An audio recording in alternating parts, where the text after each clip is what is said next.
Good morning students. मैं आपको आज माइक्रो स्किल के बारे में बताऊंगा, माइक्रो टीचिंग। अब जो टीचिंग स्किल है वो क्या होती है?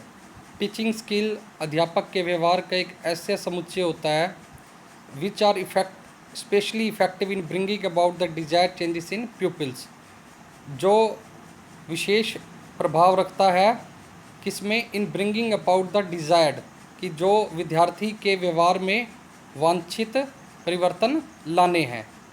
ठीक है। अब लर्निंग ऑब्जेक्टिव्स। अब इस माइक्रो टीचिंग से जो पार्टिसिपेंट है वो क्या करने योग्य होंगे? माइक्रो टीचिंग को परिभाषित कर सकेंगे, टीचिंग स्किल को अंडरस्टैंड समझ सकेंगे, और जो परंपरागत शिक्षण विधियां हैं और सूक्ष्म शिक्षण है इसके बीच में अंतर कर सकेंगे, सूक्ष्म शिक्षण की विशेषताओं को बता सकेंगे। स्किल्स ऑफ माइक्रो टीचिंग, और माइक्रो टीचिंग में स्किल्स कौन सी होती हैं उनका ज्ञान होगा। माइक्रो टीचिंग के क्या फ़ायदे हैं उसका पता लगेगा। Micro teaching for self improvement, micro teaching से स्वयं में कैसे सुधार किया जा सकता है। To teach is to learn, पढ़ाना ही पढ़ना है, और मैं हमेशा टीचिंग अध्यापन का ही स्टूडेंट विद्यार्थी रहा हूँ। अब जो डिफेक्टिव टीचिंग लर्निंग प्रोसेस की अधिगम शिक्षण है, जो शिक्षण अधिगम है प्रक्रिया, वो कैसे डिफेक्टिव है, उसमें क्या दोष हैं, कि क्या दोष हो सकते हैं। या मोर टीचर्स टॉक, जो टीचर है वो बात ज़्यादा करता है, स्टूडेंट्स को अभिव्यक्ति करने के कम अवसर दिए जाते हैं, और स्मृति स्तर की शिक्षा दी जाती है, सूचनाएं ज़्यादा दी जाती हैं और व्याख्या कम की जाती है, और बच्चे को कम प्रोत्साहित किया जाता है, और कोई भी प्लानिंग योजना नहीं होती। टेल मी, स्टूडेंट क्या कहता है? Tell me I will forget, मुझे बताओगे मैं भूल जाऊंगा। शो मी आई मे रिमेंबर, मुझे दिखाओगे तो मैं शायद याद रखूं, लेकिन मुझे सम्मिलित करोगे तो मैं समझ जाऊंगा। इसलिए जो छोटे बच्चे होते हैं उनको अधिगम शिक्षण में पार्टिसिपेट करवाया जाता है, ताकि जो उनका शिक्षण है वो प्रभावी रह सके। अब अधिगम क्या होता है? Change in behaviour brought about by activity, training और एक्सपीरियंस, कि हमारे व्यवहार में जो बदलाव आता है किसी क्रिया को करने से, प्रशिक्षण लेने से या अनुभव से। लर्निंग कभी भी ख़त्म नहीं होती, और जो लर्निंग करना छोड़ देता है वो बूढ़ा हो जाता है, और जो लर्निंग अपनी निरंतर रखता है वो यंग रहता है। हाउ लर्निंग हैपन्स, लर्निंग कैसे घटती है, मतलब कैसे प्राप्त करते हैं हम? नॉलेज एक्वायर्ड बाय स्टडीज़, कि हम पढ़ कर ज्ञान प्राप्त करके अधिगम को प्राप्त कर सकते हैं, या अध्यापक, विद्यार्थी और विषय वस्तु के बीच में जो वातावरण बनाया जाता है और इंटरेक्शन और प्रतिक्रिया की जाती है, उससे अधिगम संभव होता है। और जो हम पढ़ाते हैं उसमें जो बच्चा है 20%, ये एक स्टैटिस्टिक्स है, मतलब एक अनुमान है कि 20% ऑफ वट ईयर्स, कि उसे 20% ही याद रहता है जो वह सुनता है, और 30% उसे याद रहता है जो वह देखता है, और 50% of what he see and hear, जो वह देखता और सुनता है उसका 50% उसे याद रहता है, और जो वो देखता है, सुनता और करता है उसका 90% उसे मेमोरी में रहता है। मतलब बच्चे को लर्निंग बाय डूइंग हमने ज़्यादा करवानी होती है। अब ये बटरफ्लाई लाइफ साइकिल बताया गया है। इसमें बटरफ्लाई है जो जब ये प्यूपा की स्टेज पर आती है तो कैकून से इसको बाहर निकलना होता है, ठीक है, जिसके लिए इसको स्ट्रगल करना पड़ता है। तो एक बार एक व्यक्ति ने इसकी जो कैकून है उसको हाथ से टीयर कर दिया, और ये मतलब दूसरे व्यक्ति ने इसे क्या कहा कि ये स्ट्रगल कर रही थी कोकून से निकलने के लिए, और आपने इसकी हेल्प करके इसके जीवन को और बेकार बना दिया है, मतलब बेकार बना दिया है, क्योंकि इसमें से जो फ्लूइड्स निकलते हैं वो उसे विंग्स पर लगते हैं, जिसके कारण ये उड़ने योग्य हो सकती है, और ये पूरी ज़िंदगी उड़ नहीं सकती। मेरे कहने का मतलब ये है कि हमें लाइफ की हर स्थिति में संघर्ष करना पड़ता है, और हमें दूसरों को संघर्ष की स्थिति में देखते हुए एकदम उनकी सहायता नहीं करनी चाहिए, ताकि वो अपने आप खुद परिपक्वता ग्रहण कर सकें।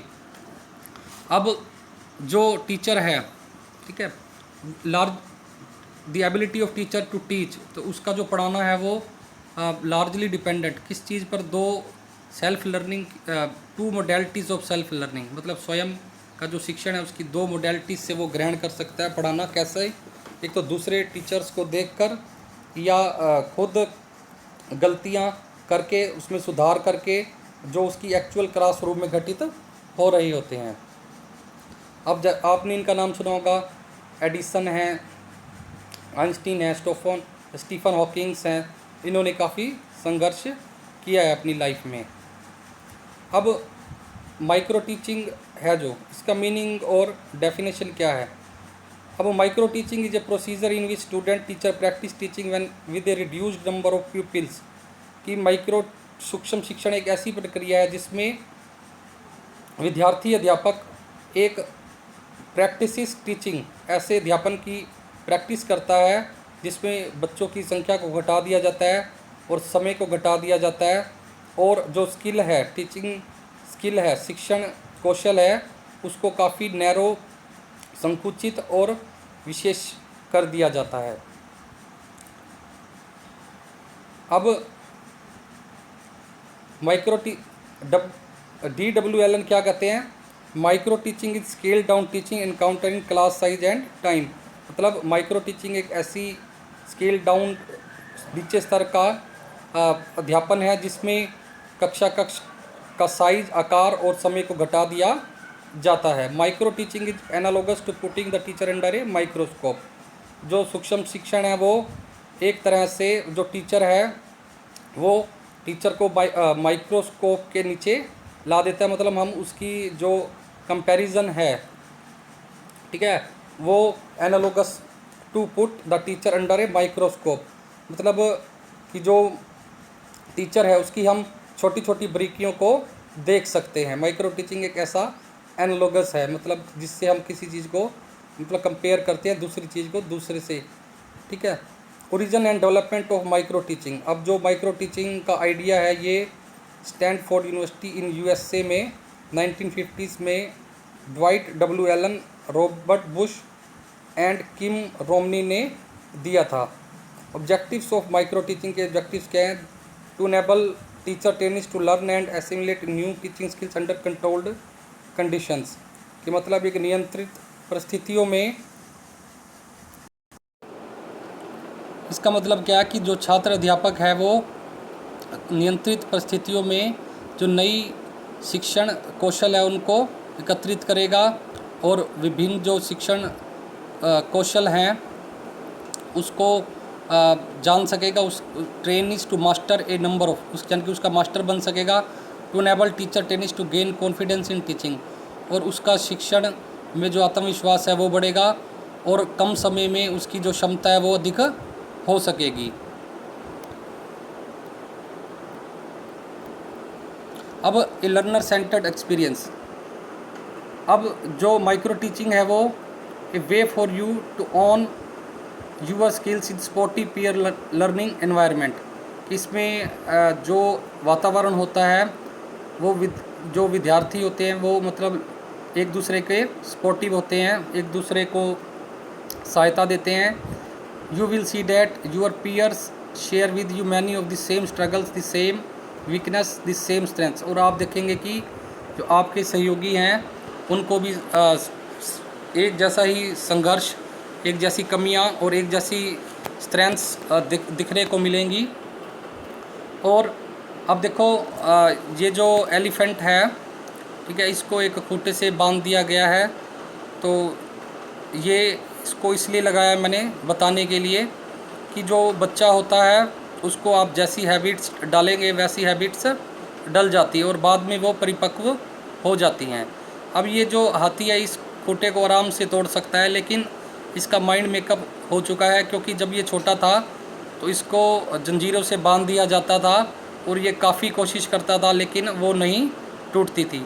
और बड़ा होने पर भी इसके माइंड में ये कंसेप्ट बैठ गया कि मैं इसको मतलब इसको नहीं तोड़ सकता, ठीक है। इस तरह इस कहने का मतलब है कि आप किसी भी कार्य को कर सकते हैं, लेकिन आपके अंदर उसको करने की जो क्षमता है वो जागृत करवानी होती है।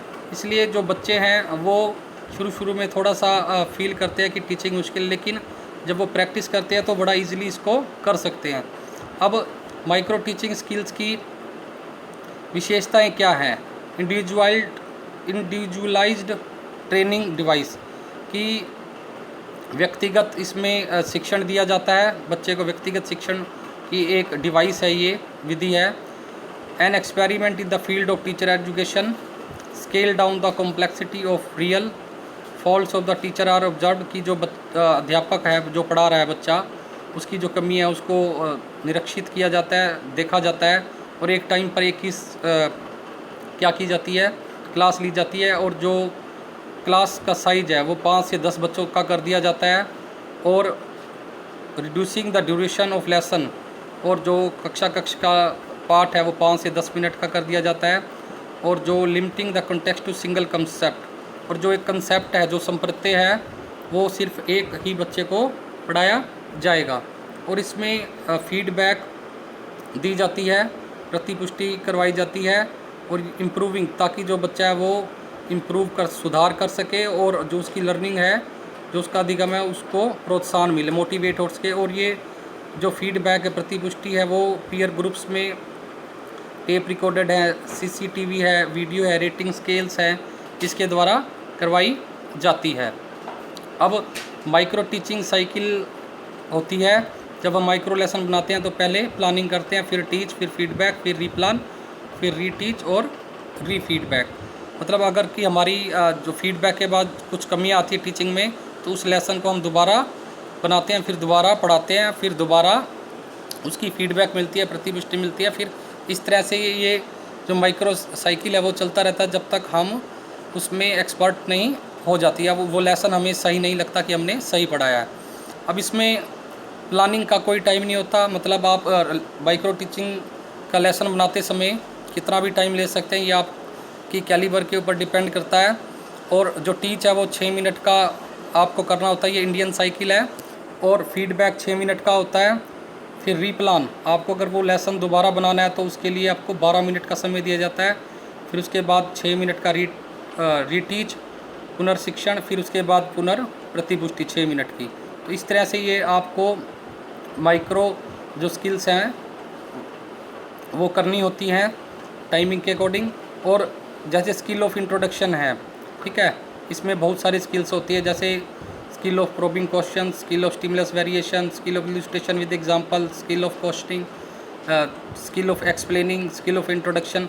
इसमें जो विद्यार्थी है वो एंट्रीज अपनी फिल करता है, ब्लैक बोर्ड पे अपना रोल नंबर भरेगा, सब्जेक्ट लिखेगा, जैसे एसएसटी पढ़ा रहा है, फिजिकल साइंस पढ़ा रहा है, मैथ पढ़ा रहा है, या क्लास कौन सी कक्षा को पढ़ाने के लिए जा रहा है, मतलब 6th का लेसन है, 7th का है, या अपना रोल नंबर लिखेगा, ड्यूरेशन 6 to 10 मिनट। फिर जैसे अब कंटेंट हैं, मतलब इसमें आप रो कॉलम्स बनाते हैं, कॉलम उसमें people teachers activity, peoples activity या कंपोनेंट आप ले सकते हैं। मतलब कि पीपल टीचर एक्टिविटीज़ का मतलब कि जो छात्र अध्यापक कर रहा है, छात्र अध्यापक जो भी एक्टिविटी कर रहा है वो इस कॉलम में आता है, और जो छात्र प्रतिक्रियाएं हो रही हैं वो इस कॉलम में आती हैं, ठीक है। ये इसके कुछ कंपोनेंट्स हैं, मैंने एक एग्जांपल दिया है, ठीक है। और कोई भी जो टीचिंग स्किल होती है उसके अगर कंपोनेंट्स उसमें हैं तो वो कंप्लीट मानी जाती है। मतलब एक स्किल के जो कंपोनेंट्स हैं उसी के अंदर ज़रूर होने चाहिए, नहीं तो वो स्किल इफ़ेक्टिव नहीं मानी जाती। उसकी रेटिंग स्केल्स दी जाती है 0 से लेके 6 तक, मतलब extremely poor, very poor, poor, average, good, very good, excellent. इस तरह से आप उसको रेटिंग स्केल दे सकते हैं। और हमारे जो राधाकृष्णन थे वो क्या कहते हैं, when we think to we know we choose to learn. जब हम यह सोचते हैं कि हम सब कुछ जानते हैं तो हमने पढ़ना समाप्त कर दिया। अब इस तरह से इसकी जो ऑब्जर्वेशंस हैं वो दी जाती हैं, और छात्र है जब उस पर जो ऑब्जर्वेशन कर रहे होते हैं वो सर्कल करते हैं कि इस विद्यार्थी ने कौन सा कंपोनेंट इस पर इस स्किल में यूज़ किया है या नहीं किया है। अब ट्रेडिशनल टीचिंग और माइक्रो टीचिंग में डिफरेंस होता है। आप देख सकते हैं कि क्लासरूम टीचिंग में काफ़ी टाइम स्पेंड करना पड़ता है टीचर को, और जो क्लास में 40 से 60 तक बच्चे होते हैं, लेकिन इसमें 6 से 10 तक बच्चे होते हैं। और क्लासरूम में कई स्किल्स जो कई कौशल हैं वो एक टाइम में जो अध्यापक है वो यूज़ करता है, लेकिन माइक्रो टीचिंग में एक टाइम में एक ही स्किल यूज़ करनी पड़ती है। 40 से 45 मिनट का समय होता है, लेकिन इसमें हम 6 से 10 मिनट का समय ले सकते हैं। Immediate feedback is not available, और जो प्रतिपुष्टि होती है वो एकदम नहीं होती, लेकिन इसमें जो प्रतिपुष्टि है एकदम होती है। और इसमें सिचुएशंस के ऊपर कोई कंट्रोल नहीं होता, लेकिन इसमें जो सिचुएशंस होती है वो अंडर कंट्रोल होती हैं, क्योंकि आप अपने ही क्लासमेट्स को पढ़ा रहे होते हैं। इसमें जो टीचिंग्स है वो कॉम्प्लेक्स बन जाती है, इसमें जो टीचिंग है वो सिंपल होती है, इसमें जो सुपरवाइज़र का रोल होता है वो क्लियर नहीं होता। लेकिन माइक्रो टीचिंग में जो सुपरवाइज़र का रोल होता है वो स्पेसिफिक होता है और टीचिंग को इम्प्रूव करने के लिए किया जाता है। Pattern of classroom instruction can not be study, ठीक है। Pattern of classroom can be studied objectively, कि प्रत्येक व्यक्ति का जो पैटर्न है इंटरेक्शन प्रतिक्रिया का वो नोट किया जाता है। अब विभिन्न प्रकार की स्किल्स है, जैसे introduction skill of stimulus variation, black board writing, achieving closure explanation, ये मैंने पहले ही बताई हैं। तो इसके फ़ायदे क्या हैं कि ये इससे टीचिंग स्किल्स हमारी शार्प प्रभावी होती है, जो ग्रोस एरर्स है, जो हमारी कमियां हैं वो कम हो जाती हैं, कॉन्फिडेंस बढ़ जाता है, ठीक है। Understand behaviour required in classroom teaching, और क्लासरूम टीचिंग में किस तरह का व्यवहार करना चाहिए इसकी समझ हो जाती है, ठीक है। और ये seniors, it is a continuous training programme and so also trains the senior teachers, और इससे जो सीनियर टीचर्स हैं वो भी कुछ ना कुछ सीखते हैं। It provides expert supervision and constructive feedback, और इससे जो इसमें जो सुपरविज़न होता है वो एक्सपर्ट होता है, मतलब बड़ा सही होता है, और प्रतिपुष्टि कंस्ट्रक्टिव होती है, मतलब प्रतिपुष्टि से आप कुछ ना कुछ सीखते हैं, क्योंकि आपको आपकी कमियों का पता लग रहा होता है। और there is no adverse consequence of the teacher or the student while learning, और इसका कोई भी नेगेटिव एडवर्स कोई भी ऐसा प्रभाव नहीं होता जिसका नेगेटिव असर हो, ठीक है। अब डिसएडवांटेजेस क्या है इसकी, मतलब देखो कोई भी चीज़ होती है उसकी एडवांटेजेस भी होती हैं और डिसएडवांटेजेस भी होती हैं, लेकिन ये पॉजिटिव ज़्यादा है। It involves increase time and effort, इसमें समय और प्रयास ज़्यादा करना पड़ता है।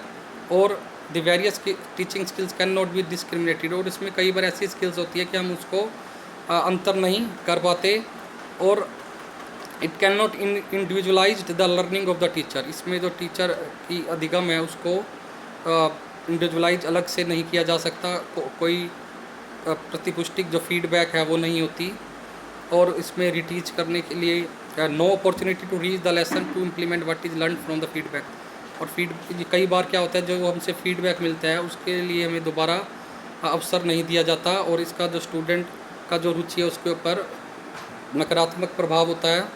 अब as a potter moulds clay in to pot, so as a teacher moulds life of students, जिस प्रकार एक जो कुम्हार होता है वो मिट्टी से घड़े को बनाता है, इसी प्रकार मोल्ड्स करता है मिट्टी को घड़े में परिवर्तित करते हैं। इसी प्रकार जो टीचर है वो विद्यार्थी की लाइफ को मोल्ड करता है, बनाता है। The Medicare teacher tales, the good teacher explains, the superior teacher demonstrate, the great teacher inspires.